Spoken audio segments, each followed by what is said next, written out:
dumelang. Or should I say molweni, guys? Molo guwe, guys, when you're looking at me. I'm saying this because I have an interesting coach of mine today who is Xhosa. However, I would like to welcome you on our Progress Lab podcast, where we actually get to explore what it really takes to grow, to progress, to become the best, higher version of yourself. Yeah. And today I have one of my favorite coaches that I actually like in the space where we are in together. Coach Ziyanda is in the building. Hey, Coach. I like that. Mola sana mola. Molo sisinjani? Ngiyaphila wena. Eva, oh man, where's that? Angiyathetha sir, uyathetha.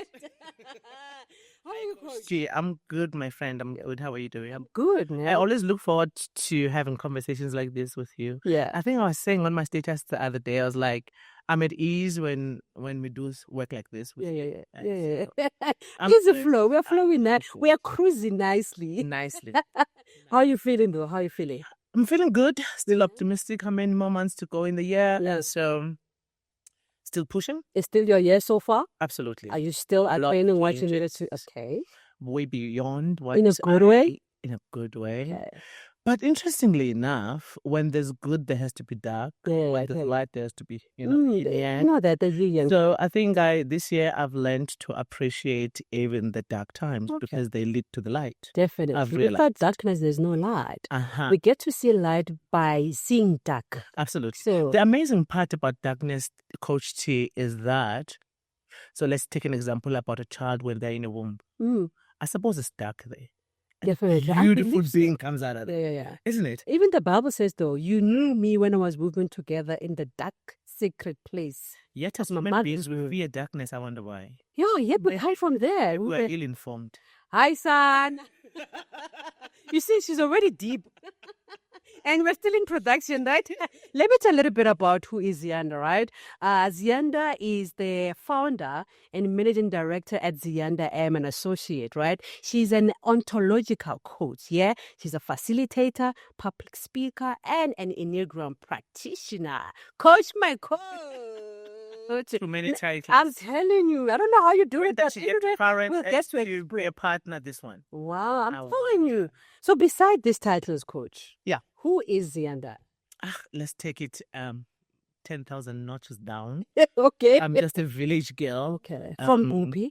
Born in the Eastern Cape, a town called Emazizini. I am a Zizian representative right now. The most rural of villages, all right? Okay. And so I come from a purely 100% village life. Okay. Born of a mother who, shortly after I think I was 2 or 3 years, my dad separated. So we moved from dad's village to mom's village. All right. So I was born on my father's side, but I grew up on my On your mother's side. All But right. they are both villages. So through and Okay. through, village. We are fine. Absolutely the Okay. same, you know. And I always laugh and I say my mother's side of the family, amaqaba. Yes, I'm a cabin. Amaqaba ngabantu abangafundanga. They are Oh, okay. illiterates, and I put it in inverted commas All right. because I don't subscribe to that. Yeah.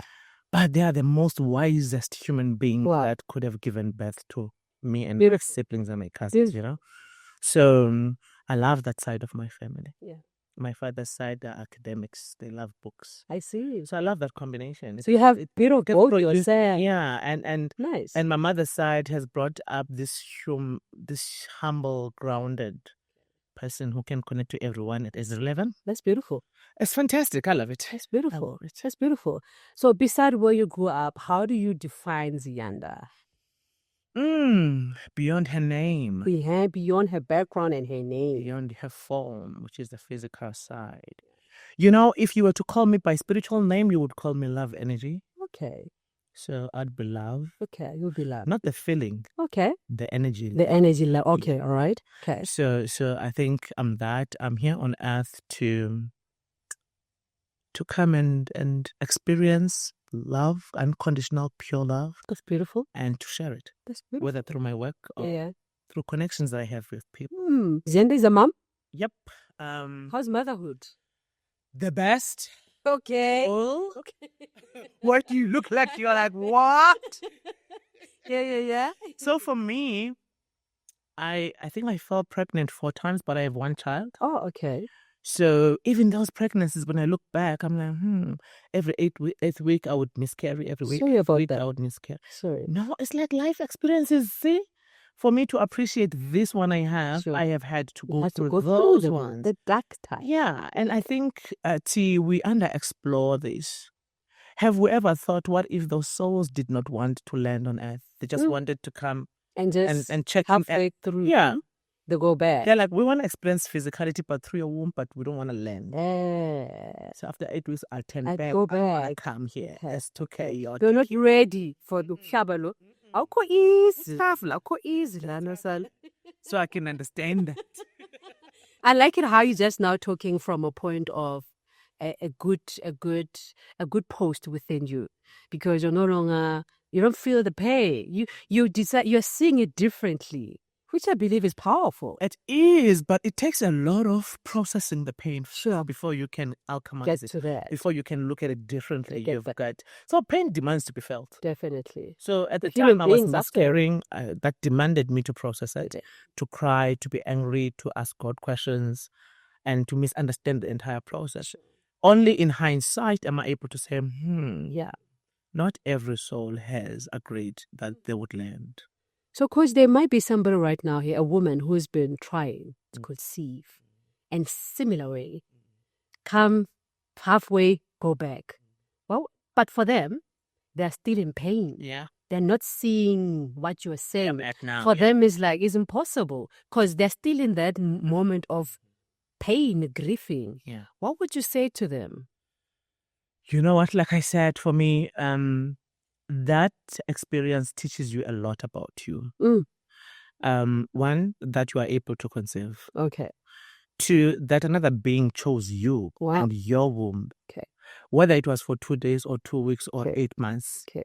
it chose you. Yeah. So how many of us are battling with the idea of being chosen or unchosen by each other here on earth? Yet there's this one who said, I'd like to just come through you so you can experience having me, but I don't want to stay here. All right. So I suppose one could also look at it that way, but if it's still raw pain demands to be felt before it can leave your I system. hear you. And So feel that pain. Absolutely. Feel the pain, sit in the pain, cry, be angry, be frustrated, look at another pregnant person and realize, it could have been me. Go through all of that, because even there, that's where your resilience is being built. Okay. Inner resilience. I see. You're being built, Sana. You're not being destroyed. So I like it because of you are taking them back to themselves, and you're not telling people a fake thing that I get over it. You are saying feel the emotion. Pain must be felt. And most of the time we say like, why can't I just get over it? And it's like we're dismissing people's feelings. Absolutely. And don't we do that most of the time in our society? When we are so unconscious about it, if someone has passed on, we just say to others, don't cry. How about saying cry? Yeah, hey? Like let it out. Like cry until then it's, until you feel nothing. Yes, then you feel like, no, there's no need to cry anymore. Okay. I think as a society, we've been socialized to abandon our emotional body. Oh, tell me about that. Hey, coach. You know? So now we've normalized not honoring the emotional body. Look what's happening now. Yeah. As a result of that abandonment of the emotional body. The emotion. So for me, personally, the times I've learned the most about me and my life were the times I was in pain. Most of the time. Yeah, because when we are having fun, what are you laughing? When you're having fun, you're just having fun, you're enjoying it, and that's it, really. The situation that you are at, my friend, as painful as it is, what is it teaching you? Do you see something to learn from, or you feel like I am just a victim of circumstances? If you still see yourself as victim, we're trying to say, can you shift? Can you give your story a different meaning? But feel what you have to feel. Don't dismiss the feeling. You are a human being after all. We're supposed to feel. That's part of us, yeah? Absolutely. So, coach, what is your journey, basically? What's your journey for you to become the coach? Have you always wanted to become a coach? Have you always been passionate about helping people? Where does this come from? I think it was about helping people. I didn't know that the tag we would put into it would be coach. Okay. You know, Okay. Yeah. I'm neither here nor there about that title. Yeah. As long as I'm helping people, I'm good. Okay. So, coach, I'd rather say Toriso actually, or T. Yeah. T. I'm used to you calling me T. You go like Coach T. T. Yes. So absolutely, the journey I'm on in terms of my profession has come from not just only my background, but I think it was always there. I think we've always known that we will do what we're doing now. Really? Don't you think? I don't think so. So I'll tell you. Yeah. So from my high school, I went to a boarding school for high school. Okay. And actual fact, village life, pure village, Bantu education, walking 12 kilometers to school and back. Your tested bag is your bag. Yeah. So that background was also my background, right? Yeah. So fast forward then high school, go to boarding school, still Bantu education system. And I say that intentionally because if you listen to me speak now, you wouldn't realize that I come from there, because of the articulation of English and stuff. I don't want people to be lost to the fact that I come from Bantu and I conquered it. I don't think Bantu wanted us to succeed, actually. He wanted to dominate us and suppress us. Yeah. And you don't do that to you don't do that to us. I hear you, coach. I showed Bantu his mother. Right? Awakening happened, yeah. Absolutely. Yeah. So people have asked from my high school life, I used to say, because my high school was tough. Okay. So there are pockets of high school that I shoved way deep in my mind. Yeah. Some of which I'm still not willing to open up, right? Okay. And so when I ask people, who was I in high school? Because they'll be like, Ziyanda, do you remember so-and-so? I'm like, no. So-and-so? No. You don't remember? Because there's a lot of shutdown. I get that. My life was tough in high school, that. you know? So your mind was protecting you. Yeah. You decided to let your mind to protect you. Yeah. Absolutely. Yeah. That's how powerful the mind is. Yeah. So some of them will say, we were calling you a social worker. Okay, it's going. I tell you, there's this thing that, and from strand 6 is what, grade 8. Yeah, right. And so there's this thing apparently I used to do if someone, and specifically it was about daughters and mothers at the time. So you don't get along with your mom as a daughter and we'll talk about it. And I would say to them apparently as a teenager, I say, write your mom a letter and tell your mom how you feel and how they treat you and how you see it. Yeah. And apparently some people wrote those letters. And when we left high school, they were already bonded with their mothers. And so this is the feedback I was getting way after I left high school. So I was like, so that thing worked. I still actually applied even now with my pals. Okay. And I applied it with me. Yeah. So I think they used to call me social worker because it really was about helping people. Okay. Listening to people. Being told big stuff by people. And how did you then package it? How did it how did it get to have a form? That, okay, now I can see the light. Now I can see where is this going literally. Yeah. So high school, I wasn't seeing that I would take that path necessarily, but it was just coming naturally. And then once I passed matric, I didn't apply. I've just been very disorganized with my life. Okay. Organized chaos. I'm very spontaneous. So I didn't apply. Even for varsity? For varsity. Right. So first year at P Technical, when I get there, I thought I wanted to do radiography. I don't know, without maths and science, why did I think I would do that? You are just testing. So you didn't have an idea of what you want. I didn't know what I was going to do, right? Okay. So first year, I get into business administration diploma or something like that. Yeah. It was still called PE Tech at the time. Yeah. And I attend these courses. I'm like, I don't want to be a PA. Okay. That's what I had in mind. I was like, this thing's gonna make me see somebody's PA. And you don't want that. Percent up and down. That was how I felt. Okay, yeah. So, but one of my credits, or rather one of my subjects, was personnel psychology. Then I found I enjoyed that more. I passed it more. So I was like, I'm gonna pass this thing and live. And pursue psychology. Okay, that's where you got to understand that. So that's where I got to pursue psychology. Yeah. Went to Rhodes University, then pursued that. And even then, I didn't necessarily know that it would land me here. All I knew was, can I just help people? I hear you. That was it. As to how, never it had to figure itself out. I wish I I knew what I wanted to become from an early age because of, I think it would have prevented me from doing certain things and focus fully on that. However, I don't regret my past because also it has shaped me to be the person that I am.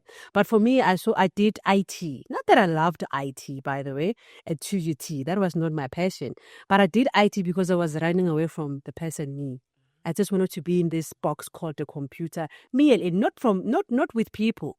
Because of I always saw myself holding a mic in a multitude of people. And childhood, something happened. I deviated from there and focused on the PC. How important do you think it is for a person or for mothers or fathers, parents, to help their children discover what they want in this current age? Yeah. That's an interesting question, right? Yeah. Because I actually agree with that, even with me. The fact that I had to go to PE to figure out that it's psychology I like was also a detour, Yeah. that could have been avoided even if we had career guidance teachers or maybe Sure. parents who paid attention to what our actually, talents. yeah. So now that I'm a mother, now in the 21st century, I think what is helping me is to just observe my son. Okay. And I allow him to naturally gravitate towards what comes naturally for him. Okay. So I expose him to sports as an example. So I've exposed him to karate and I watch how he takes it, Right. whether he enjoys it. You can see when a child doesn't enjoy something. Okay. So I realized, soft-hearted human being doesn't want to hit somebody else. Right. But in karate, you can't get points if you don't hit. It's all about that. Exactly. So I was like, shame, he doesn't enjoy sharp. Let's try golf. Okay, golf excels, loves it. Okay, sharp. But he pulls out because can't get games. Then swimming, he continues with it, sharp. Now he's like 12 going for 13. I'm allowing him to choose for himself. Okay. I was introducing him at the time so that if he likes it, he stays. Or if he doesn't like it, he comes out. I think that is beautiful. He doesn't get punished for saying, I don't like it. Yet. I'm like, okay, it doesn't come naturally, sharp. No better. I knew he can't do athletics. He can run like he has a flat foot like me. Like slow, you are slow boot. Yeah. You want winning at whenever he came back and said, I was position one, I was like, it's not gonna go far. I hear you. So now he's going for 13. Mommy, I'm playing rugby at school. Mommy, I'm enjoying soccer. I'm like, now it's a natural gravitation. It's real now. So in a way, subjects. Yeah. It's a natural gravitation. Okay. I observe how he's doing mathematics, natural science. So I realized, okay, there's a brain here. Let him be. He'll figure himself out. Just support. So we're literally saying, as parents, get exposure. Get your children to be exposed to certain things. Yeah. Some of us have never tried golf in our lives, so I don't know if I'm good or not. But maybe if I had tried it earlier, I might be good at that.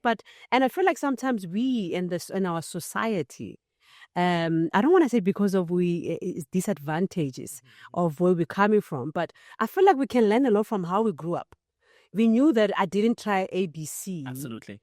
Why can't we try to do that with our children? Yes. Because a person to become a master, they had to start somewhere. They can't just be a master at 25, where they've never started somewhere else. It's an interesting thing you say because Badela started swimming when he was 3. Wow, you're 3. Yeah, because I was like, okay, you must survive in water body if something happens. Anything. Because I'm not. You realize that I can't come in, so you must save yourself. But you see, you've exposed it. But let me tell you guys, there's nothing. When I say I enjoy parenting has helped me observe how a human forms. Wow. Okay. When you watch them neutrally, without judgment, without superiority. Yeah. You just watch how they move. Yes. It's like, this thing, humanity is beautiful, So at about age 6, 7, 8, I was like, this dude is swimming so nicely. I joined swimming. Now I swim. Wow. I've got courage because of him, you see.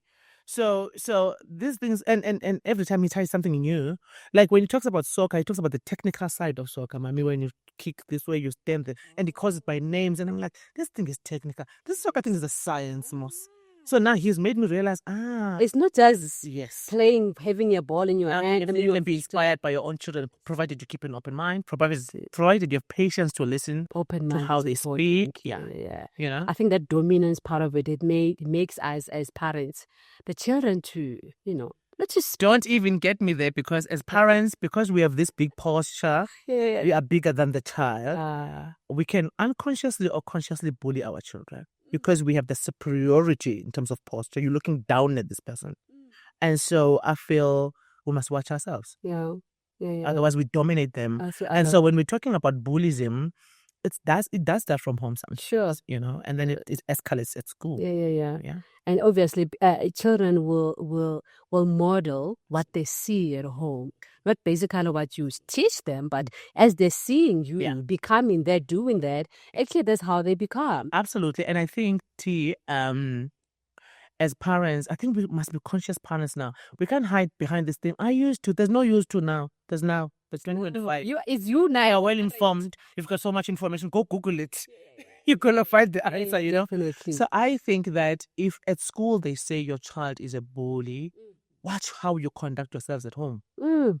Then you will realize some nuances of your behavior have rubbed off. I get that. So the child is not doing it consciously because they think it's wrong or they think they're hurting. They see you guys normalizing it. They see you guys doing it. At home, it's a normal thing. And now this is why we have a generation that it is as it is right now. And then now how to heal this person from what used to be a norm to a new norm. It's foreign. And I think these are the type of people that you mostly... Tell me about that, Coach. It's an interesting one, because I have consciously or unconsciously been parenting you as my child in a context where we fight, we shout, we touch each other physically when you disagree. Yet I'm assuming it can't rub off on you. Sure, it's toxic. What is the possibility? Yeah, because that's my environment every day. Yeah. So at a subconscious level, this is all I know to be. Now we have this person growing up in this environment, normalizing violence, physical or non-physical, or disengagement. You know, there's people are good at silence treatment. Because at home, if you've done wrong, Mama won't talk to you for the whole week. I hear you. And then they become same adults who don't talk to another adult for a whole week. Because there's you've normalized that mentally, right?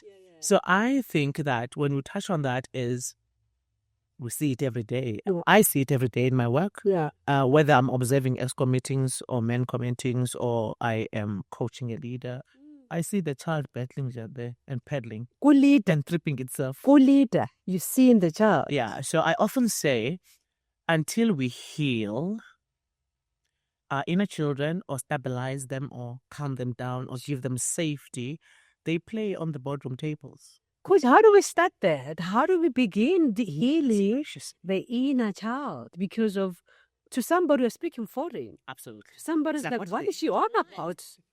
You call me child even, Ziyanda.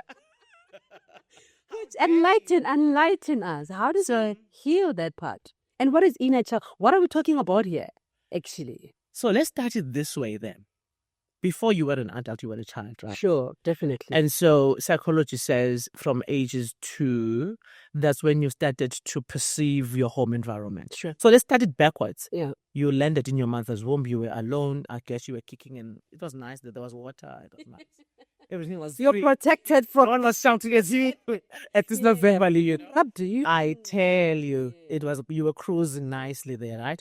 And then you arrived on Earth, and on Earth you are received by either 2 parents or 1 parent or whatever the case is, right? So you are received by adults. Sure. And so by age 2, you start to formulate words, mama, tata, and then maybe sentences come up and so on, but also emotions come up. I see. Don't we call them terrible twos? Have we ever stopped and thought, maybe this person is trying to communicate with me? And here I am taking it terrible too. Yeah. But remember, I'm 2. I don't have words, vocabulary yet. This is how I communicate with you. Yeah. Whether I'm happy or I'm angry or I'm frustrated. This is how I'm telling you I'm feeling that way. Yeah. So instead of talking to me in a way that's going to resonate with me at 2 as a miniature human being, you choose to use harder words that only you understand. I hear. A posture that only you understand. I hear. Because you've been on Earth for maybe 20 years, like time I've just arrived. Yeah. You know what I'm saying? Yeah. So already you have a formation of how to communicate, but the child has no understanding of what is what. You're already dominating this little, you know? So I even there say, we are these children, parents now who are well informed, right? Pay more attention, closer attention to how do they communicate with you what they actually need right now, and see if you were to look at this terrible tool thing differently, what would happen for this being, you know? So that's where we start the inner child from. It's really from the womb. So I'll give you an example. When I was in my mother's womb, my father was cheating on my mother, and so I was in a womb that was very angry and resentful and frustrated because her marriage was falling apart. Do you feel that in the womb as a child? If we believe we are energy beings, we should be feeling it. And if we believe that energy transfers, I should have been feeling it. I suppose I did because I then was born and I was this chronically ill child, crying all the time. So mom went through pain. Weak, you know, because I was baked in pain, her pain. So it's like more in your mother's trauma then somehow got to you. Yes. Yeah. You know what I'm saying? Yeah. So therefore, I could not divorce the adult Ziyanda from that Ziyanda. That's the same energy. It's still here. That's still the same person. So an inner child really is your inner self. It's the self that resides inside you, inside this works. Then how do I know if the inner child is good and the inner child is okay? Or the inner child is in turmoil? The inner child needs help. He's rescuing. Yeah? How do you get that? So if I can give an example about an activated inner child. So I wouldn't call her or him good or bad. It really is just when they are activated inside of you, how does it show up? Look, if we can look at it from a corporate perspective, a lot of corporates have children clothed in adult bodies. And we see that around the building, around the tables, how they converse with each other, you know. So when an inner child is activated, a child is an emotive being. There's little logic and reasoning. There's mostly emotions. That's true. So therefore, if you are highly emotive and illogical in your approach, check yourself. Is your inner child settled and safe? What can't you regulate and sit her down so that the adult version of self can come out? Because the adult version of self can regulate themselves, is logical, can deal with facts, can deal with here and now, but the child can't. So how do I see when the child is activated? Highly emotional, highly illogical. Yeah. Miss Snapper, Mr. Snapper. That's what you get. Fitting. What you see is what you get. Yo, coach, because this is like I think we don't pay attention to this. And I feel like we don't pay attention to that because we wouldn't be in this stage where we are in as a society if the inner child we've made peace with the inner child. We have healed the inner peace because of now when I talk to you, I am more the mature me than the other side of me. But it takes a while, coach. Intentionality, you must be. I think. What can they do to start off? What is the? Let's start by acknowledging that our inner children are not feeling safe, and therefore they are always battling. They are always playing and throwing toys off the cot. So how about we first acknowledge the fact that I'm unregulated? Wow. Whenever I have to be told by another adult and be given feedback, I'm always here. Sure. So how about I question whether or not I am a matured adult or I'm still operating as a child? In my daily conduct, my inability to take accountability and responsibility for the things I do and decide to do. Yeah. Why is it that everybody else is wrong, never me? Hey, why are you always a victim? You understand? Because if you just rephrase this thing now, it went deeper. You understand? Because most of the time, people will say, I am like this because of my ex, you know? I mean, the relationship that I am in is because of my ex did this and this and this. But we stop it there. We don't take it even further. Oh my God, my friend. So let me tell you, that's also, it's an escapism for me. It's like trying to escape the real issue. You're still protecting. Yes, you're still protecting that which you need to face, because even your partner or your ex was mirroring things that needed your attention about you. My goodness. So they found it there. Sure. They just illuminated it. Oh my word. Their own behavior, because you attract who you are. So if you attracted me and me and you share the same wound, I'm gonna reflect it from time to time. They say you did. And when you look at it, you see yourself and it irritates you. Sure. Because I reflect you. Yeah. Me and you are the same. We and you are So I'll give you an example. I was married, right? Yeah. Okay. And so I'm a divorcee. All right. I'm just not married. Do I just say sorry? Because sometimes it's good that people divorce. Let's not say sorry to this thing. Say, well done, congratulations, sit down. Because to some people it's about survival, guys. So, yeah, Inner child is safe. different. My inner child is healed. Magic. Yes. Right? So she doesn't need any victimhood situation. She knows why she landed there. Okay, all right. And it helped you though to become. So I wanted to link there. My ex-partner did this to me, and therefore I can't get over it, right? Yeah, you're married, yeah? So I had to sit down and say, Ziyanda, start from year one of the relationship. Not year one of marriage, year one of dating. Yeah. What did you see? Sure. Then I was like, why did you overlook it? Sure. And then I went year by year. Sure. Then I realized, You allowed certain things. Because at the time, my wounding as a being was similar to his. I see. Yeah. The attraction happened from... We attracted each other from that wounding. I see. And therefore it played out. Everything I can say is a symptom of the wounding. I see. It's neither here nor there. It was a symptom that something deeper needed attention. Yeah. So was it wrong? Not necessarily. Was it right? Not necessarily. It just was. I get it. How did you get to start to work on self then? How did Ziyanda then start the journey? That's it. You must just be tired of being tired. Son, for real. Hey, yeah. If you're not tired, you are still okay with this. You must be tired with being tired, my friend. So for me, I realized that one, I was physically not well. Okay. Ulcers, headaches. Okay, you're getting sick. Like physically sick because there was so much anger and frustration inside of me, not because of the relationship. I've always been able to deep dive myself. Whether I was allowing myself to grow is another story. Okay. So what made me realize that I needed help from me, about me, was when in corporate, I realized I'm angry all the time. Sure. I get irritated all the time. If my boss gives me performance feedback that is constructive, I'm here. I'm like, this is what you get. Like, yeah. Okay. Hurtful all the time. Then I realized I have a problem. Okay. Why is it that everything that happens in and around me activates this anger and frustration? Sure. And so that was one. And I was tired of feeling like that. I was just an impossible employee, I think. Sure. I wasn't easy to lead. Okay. Neither was I easy to mother. Wow. Because everything would make me spin. Everything would irritate me easily, you know? No, guys, this takes awareness, by the way, for you to identify this, you, Ziyanda, being that. It takes an awareness and being so true to self and doing some introspection, going deeper with self about what makes me behave the way I'm behaving. And somehow this is where you are now. So we're encouraging you, have a meeting with yourself. It's important, yeah? Might you take yourself in some corner in your house and say, hello, me. Hello, me. Let's tell each other the truth. Let's talk now. Even the decisions we've taken, guys. So remember, I made an example about my ex and I said from year one, when I was doing due diligence or audit, I realized there was a number of occasions where I could have detected that I mustn't move this way, I must move that way, but I did not because I justified it.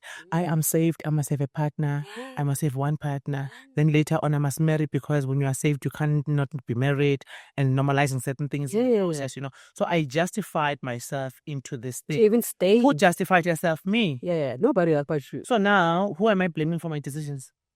Can't be. It can only be me. Can't be any other person. It can't be any other person because at every particular point in time, there was an opportunity for me to rethink the decision, and I didn't. Sure. I justified myself. So I was in a marriage. I could have at any point in time said, this is not working out for me. When I did, I also said, but what will people say? Yeah. So who did that? Me. So therefore, in such a mentality, there's no space for victimhood because it's me to me. I get by me. Sure. So you have to sit down with yourself and go back and do some due diligence to check, how did I end up here? And cry and be angry and be frustrated, but then forgive yourself for not knowing what you now know. Yeah, I hear you, coach. And then the healing starts. You know, there's some people who don't want to go back, who they are scared of confronting self. What can they do? There is little we can do for people who enjoy their victimhood household. There's little we can do. That's a choice they've made. until they unchoose that. Until there's no So we can do it. And that's why then again it goes back to being an adult trapped in a child's body. Because you don't want to confront those issues about yourself. Uthi mina ndinje, accept me as I am. God, toxic. I fix yourself there, no? Call yourself to yourself, Sissy. Pudi, eyeball. Toxic tendencies. Oh my brother, how many of us want to be accepted? But we want to be accepted in our nonsensical behaviors. Look, when we talk about authenticity, people like to say, oh, Ziyanda's talking about this is who I am, and therefore accept me as I am. Yeah. No. Yeah. When you came out of that womb, and you were not toxic. Sure. You were the most loved, clean slate expressive person, yeah. And then through life experiences, background, home, church, society, life happened. Yeah. And then you carried all these backup bags of toxicity, insecurity, I'm not good enough, I'm not worthy, I'm not important, And because you carry all of those things within you, you can't give us what you don't have. You're giving us what you have. And therefore, you're giving us your insecurities too. Yeah. So is that who you truly are? Really? It can't be. It can't be. It can't be. Yeah. When we're saying show authentic self, we're looking for the being behind the nonsense. The better version of yourself. The healed version of yourself. Not the broken one. The broken one is not you being authentic. You just normalize that. Yes. But is that really who you are? Coach, my coach. So you have to look at it and say, my mind normalized shouting at people when I'm making a point in frustration because my grandma and my mom and my aunts, that's how they speak when they're in frustration.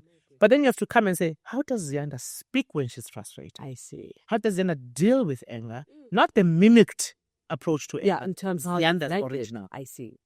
But somehow you will model the behavior of what is familiar, of what you know. Now you don't even know who you are. Now when we ask you, how do you deal with anger? Now you are stuttering.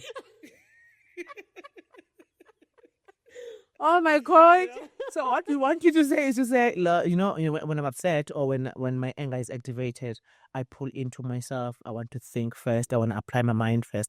I need to breathe in first and calm down because when I speak in anger, I stutter. I can't hear my thoughts. So that's how you are healthily, non-toxically dealing with anger. How do you regulate those emotions? How do you regulate them? But if your first call of action is to throw toys off the court, literally throwing papers at people and throwing your hands at people like me watch you and be like, activated child. And we have such leaders in the corporate space.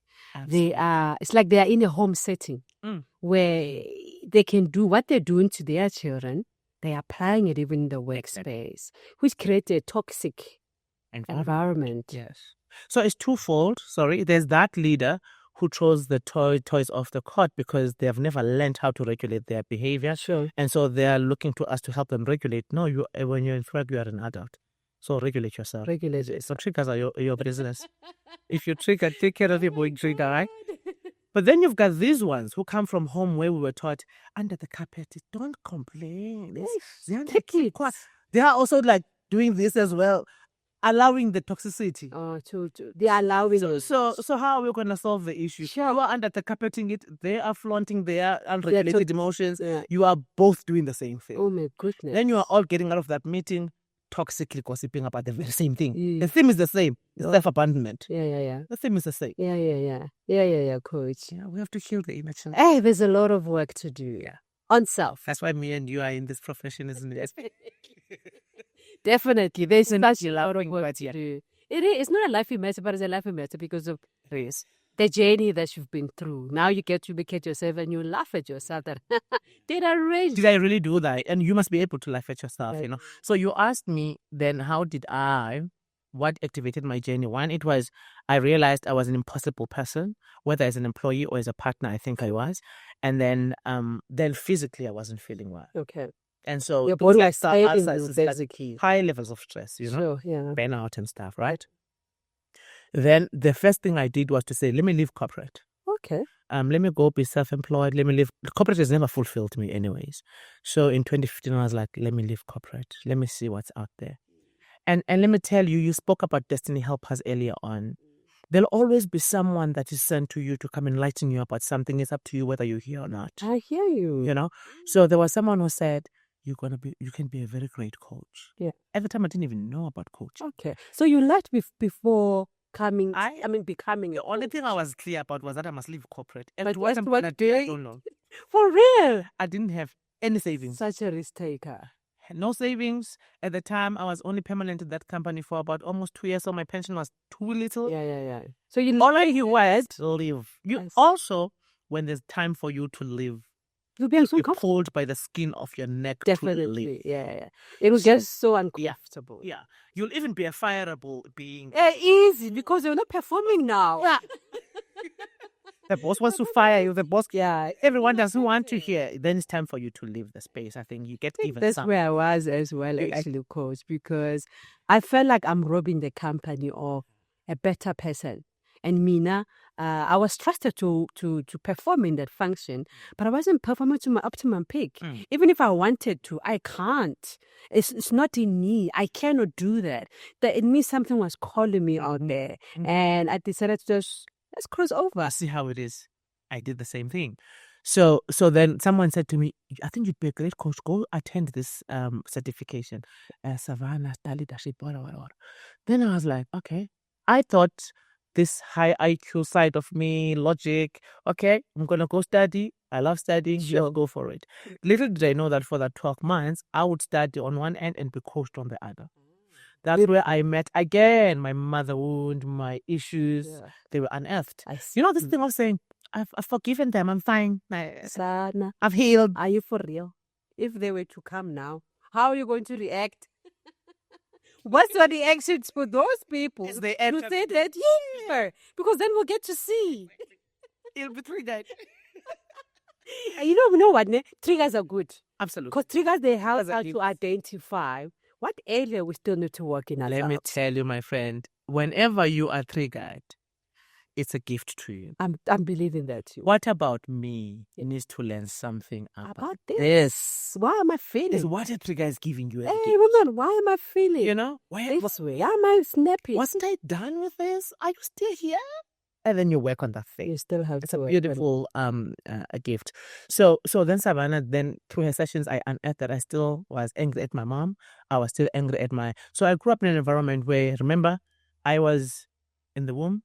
The marriage was ending. Okay. And apparently I arrived unexpected in that. Oh, you arrived before time. Oh, you mean in the womb itself. In the womb. So my mom, when I ask her, because we're besties now, when I ask her, dude, how did you conceive me? Now I asked the weirdest questions. Yeah. She's 78. She's like, Ziyanda, how did you conceive me? And then she says, I don't remember. Because me and your dad were not getting along. I cannot then say there was a day where it was nice, I cooked supper. I see, okay. And all I know is I was surprised that I'm pregnant. Okay. In the midst of all that's happening. I was like, oh, that's how I arrive in everything on earth, actually. I have a pattern of just showing up. Popping up. Unexpectedly. It's my film in life. Showing up. I'm here. Yeah. That time. I hear you. So then I arrive when a marriage that of a person that she dearly loves and loved is ending. Yeah. And so my brother was born in a context where they were in love. They planned him. All right. And this beautiful, cute person came out. And so this one comes out 2 years later. It's like, what did you enter? Where are you? Who are you? This one. Why are you here? Unplanned and coming in an environment that is toxic. It's not nice anymore. You know? Absolutely. Yeah. So if you can look at life as it is, not as you wish it was, sure, you will save yourself unnecessary heartache. Yeah. That was the context within which I was born. Yeah. And therefore that became the pattern of my childhood. Sure, coach. You see? So is it right or wrong? I don't know. It just was. I hear you. So it helps me now to stop feeling sorry for me and saying, had I been her in the same context, I wonder what could have happened to me about this child. Then I start to have compassion for the fact that she held me by her teeth even though she didn't want me. You had to forgive.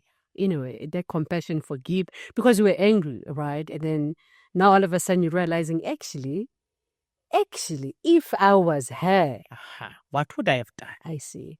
You know? I see. And the answer is I don't know. Because as I look at me right now as an adult female with a strong personality, I don't know. Sure. As a decisive person, I don't know. And this then tells us that we need to be showing grace to our parents, guys, because we tend to be so hard on them. Absolutely. You know, if my mom was there, you know, if my father was there. You see these children that are unhealed. Yes, yes. Because and a child that's saying that.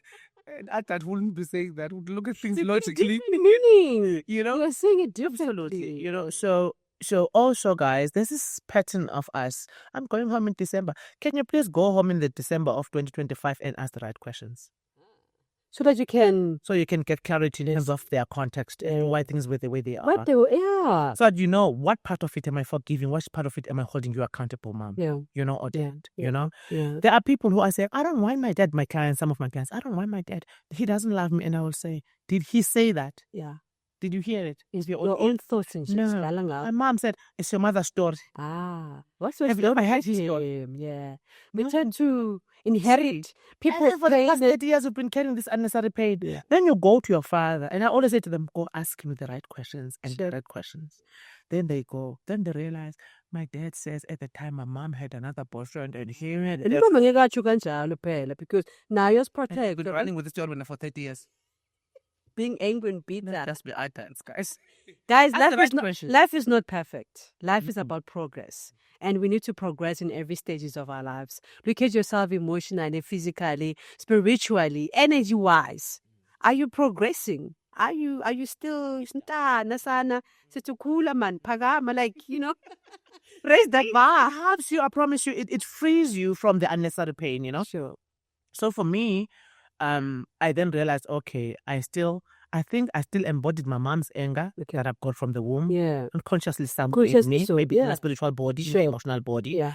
But then there's my anger of how she neglected me and only looked after my brother. Okay. And so I also harbored all of that. Rightfully so. As a child, I wanted a mother who loves me. As a teenager, I needed guidance from my mother as a girl child.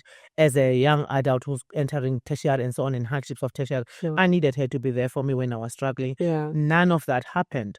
But then hindsight benefit says to me, so if I believe that I'm a soul, which I believe I am, and let's look at it this way, when I was on the other side, wherever we come from, me and my creator said, okay, you're going to earth, dude.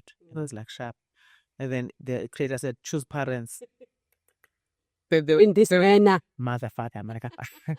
And I chose these ones. Yeah. Then I was told, okay, when you are a child, they are not going to love you as they're supposed to as a child. Because the pattern of your path on earth is A, B, C, and D. Sure. It therefore doesn't require a lot of cushioning. You mustn't be cushioned as a child. Because I need you to become this in your late adulthood. Sure. In order for that to happen, you must have be to cushioned. go through this. Yeah. Now, if you look at it that way, I look at my mom and I think, damn it, you did your part. Nah. You executed well. Hi, guys, let's appreciate our parents. You executed well, because if I look at how she loves me now, I wonder what happened in her heart when she looked at me and her soul said, do not pamper her. Do not pamper her. I get that. Because it's the agreement with the creator. Do not pamper her. Sure.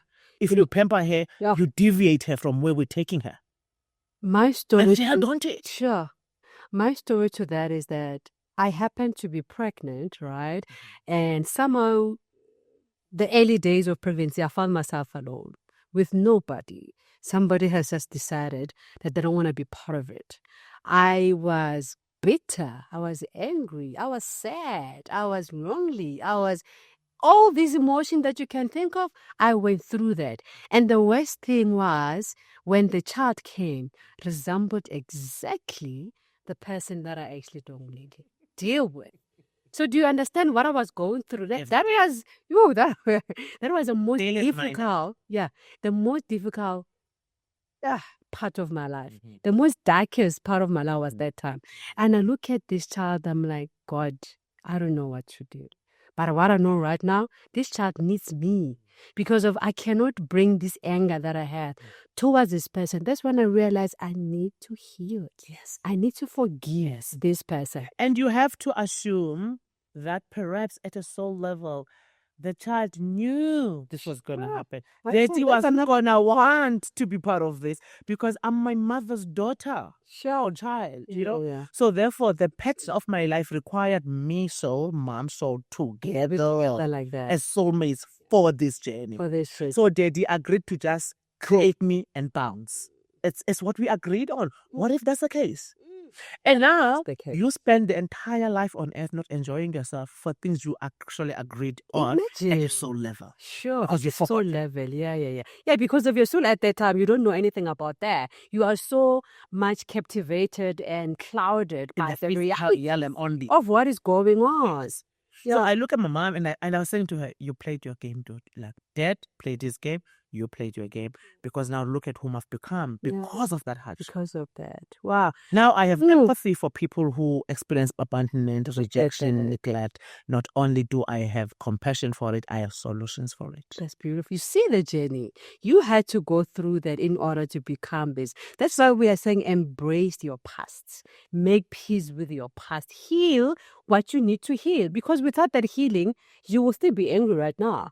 You still feel like as a victim. And I don't wanna make it scientific or academic, this thing, as though there's no part where I held my mom accountable. It took us 10 years in conversations, hard conversations, because I had to help her see it from my perspective. Okay. So as a 5-year-old, I needed your comfort, you were not there. As a 13-year-old, I wanted you to talk to me about menstruation, you were not there. Yes. As a 16-year-old, I was exploring boys, you didn't guide me. Yeah. As a 20-year-old, I needed this, you gave my brother this, you never gave me this. Yeah. So until she heard it from my perspective, I wasn't at peace with it.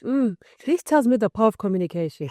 Let's learn to communicate. And I also learned, T, that though I was telling her, she wasn't ready yet. Her heart and mind were not ready yet because she was still in defense. Why? She grew up the same way. Oh, really? So her wound became a wound. Then now and it had to stop with me. It can't go to my son. That's why I'm parenting differently. I hear you. Sure, guys. It's amazing. Especially now when you grow up with the parents that are strict.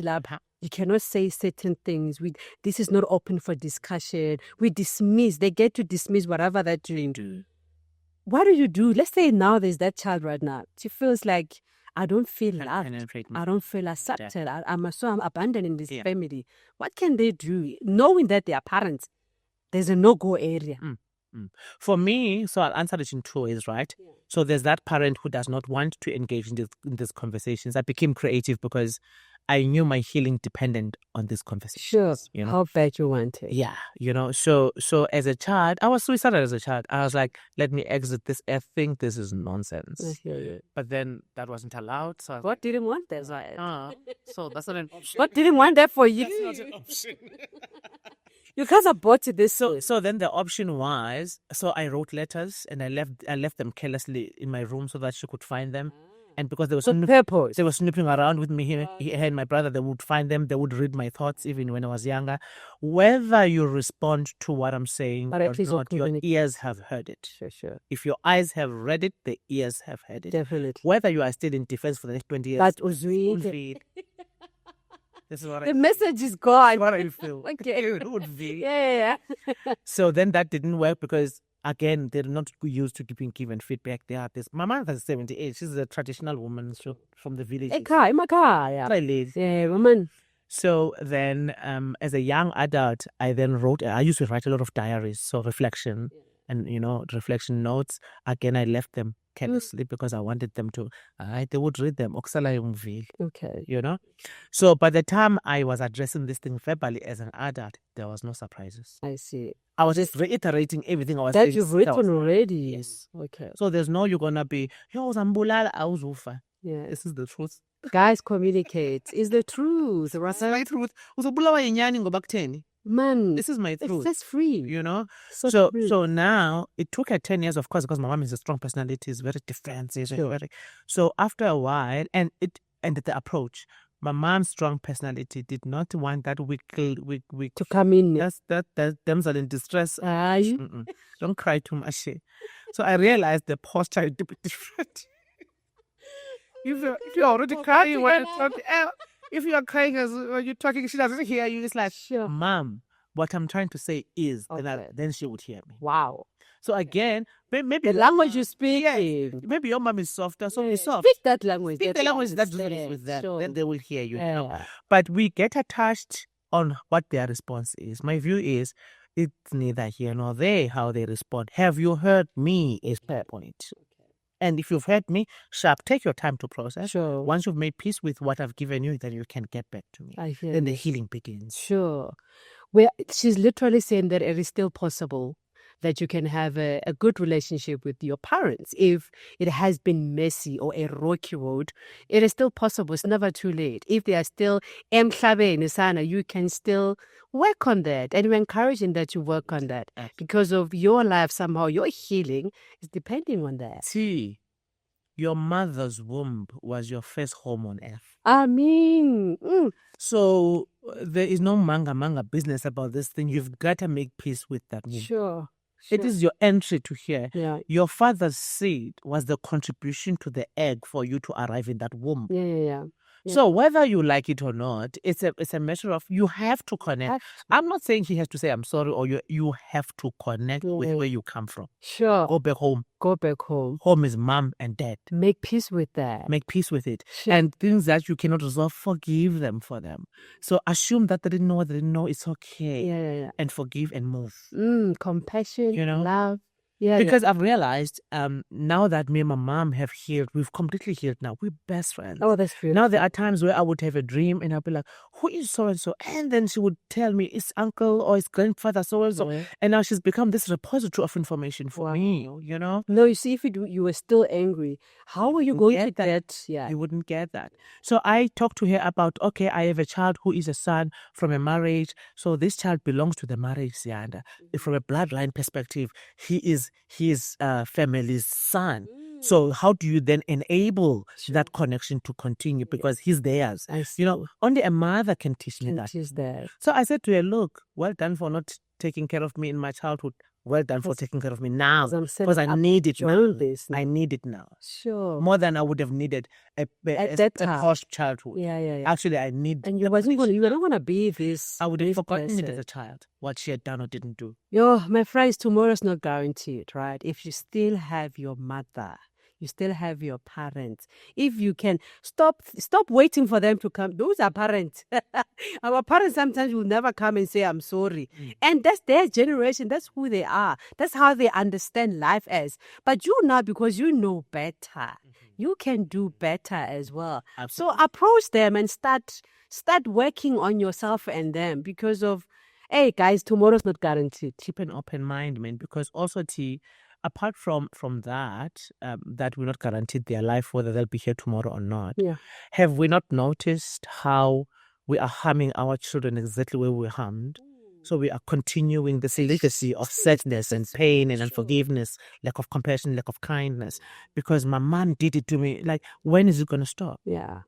You know? Yeah. So maybe for your children and their children, maybe it needs to heal from your point. I see. Let it start. And not continue. Yeah. Right? Let it start to stop. Absolutely. So haven't you broken enough people at work? Hey. Because you are broken. Yeah. Haven't you bled on people who didn't even cut you? Yeah, it's not there. You're bleeding on there. So there's a number of reasons why you need to heal and stabilize this inner vegetable. Sure. Yeah? Yeah. I feel healed already, get much. Sana, I feel so healed already. And I feel like the time has gone so fast, isn't it? Yeah. And I think that goes for the fathers as well, right? So, guys, my mom, the only thing I knew about my dad was that he was a useless father. He didn't even know the size of your shoe. Okay. You know that argument. Story from your mom's side. And to date, I say to her, but you were unfair because my father died when I was 10. Oh, okay. Sorry, he's late. And so, And so I could have had 10 years of my life with him. With him? Where I would remember his tone, his laughter, his smell. Yeah. I could maybe have one jacket of his. Your anger blocked me from my head. Having a relationship with him. You know, 10 years is a long time. It's a whole decade. As I sit here today, I do not have a repository of memories of my dad. Oh my God, okay. Because someone decided I wasn't worthy of them. Oh. You see? Sure. So also as women, we have to acknowledge the part we play in blocking our children from their other parent. That's true. Guys, the thing about connecting to your other parent is not romance. It's a DNA connection. It's a bloodline connection. Yeah. It's not whether you feel like it or not. Yeah. It's It's not about it's that. a must. I'm connect. 50% of who I am is them.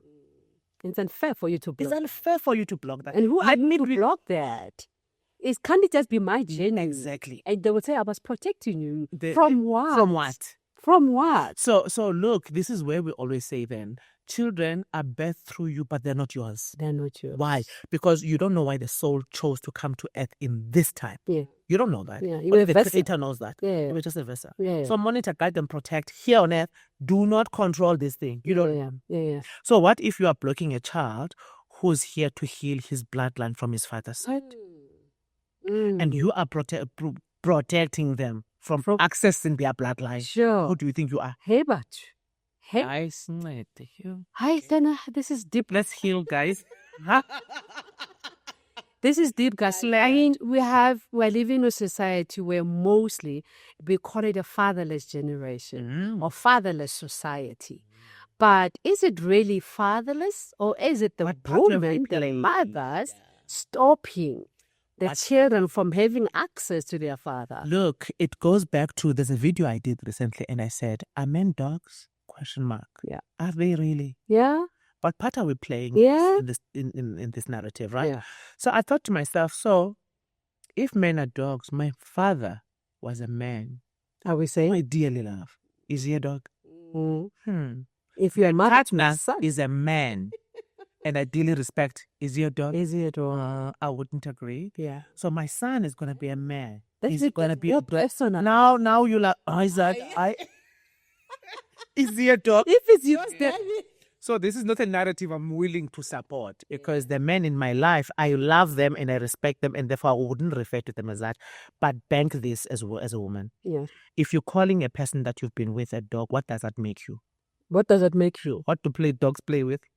What is a female dog in English? I son, they see bees up. I see bees. So you see, yeah, it takes two to tango. Guys. Yes, it takes two to tango. And so the things we say with our mouths, we create. Yeah.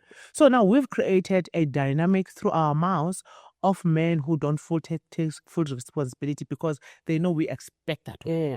It's a no. It's a no. It's a self-fulfilling prophecy. Yeah. Definitely. So I expect it of you. It becomes, and then we get surprised. But unconsciously, we believe that these men are dogs. However, when they treat us like dogs, we're like, surprised that I knew it. Hey, I knew it. Good time. This one. You're crying and you knew it. Boy, in a dog. No, yeah, guy.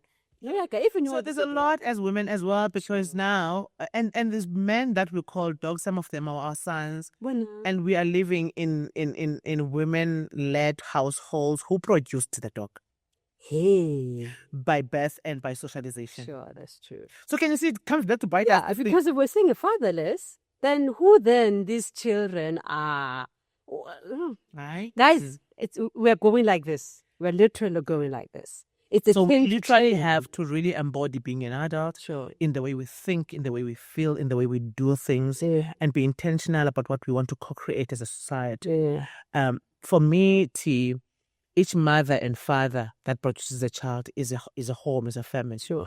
Through these pockets of families, a society becomes. Yeah, definitely. And so whatever we are looking at, we've collaborated on it. We are the society ourselves. We keep saying the society, but we are something outside of ourselves. We're the partakers. Exactly. We are in it. So I'm thinking if we could co-create the dynamic we're in, we can uncreate. Definitely. We create something definitely. With our thinking. Because we're creators. We are creators, and on a daily basis, how about becoming intentional of creating something new, the new society that we look forward to. So as both males and females, we need to be able to take responsibility and accountability for the part we played in the outcome we're experiencing, and maybe reverse engineer it together. We need each other. I'm not in an illusion where I don't need a male in my life. Okay. I'm uncle. What is that? I'm uncle. I'm not signing up for that.